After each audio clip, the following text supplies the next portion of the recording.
Every time Theo Fleury does something like this, talk in front of a crowd about the trauma he lived through, he realizes he's not alone. Something that I thought for many years was uncommon, is the most common thing that happens in the world. 100,000 now becomes 200,000, and as I'm standing here today, I've had over 500,000 people say me too. These reveals are what inspired him to write his second novel, Conversations with a Rattlesnake. The rattlesnake sheds its skin, it transforms itself, and it reinvents itself all the time. And those of us who have suffered through traumatic experiences, that's sort of the process we need to go. We need to reinvent ourselves.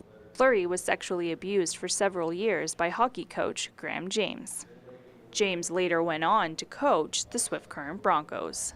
The Swift Current was important on the book tour to come back to because, of all the stuff that went down here with Graham James, and I know that the community probably needs to heal, and if I can help in any way by explaining sort of what it did to me and the places it took me, then maybe people will have a better understanding and help them heal at the same time. His presentation moved one woman to her feet.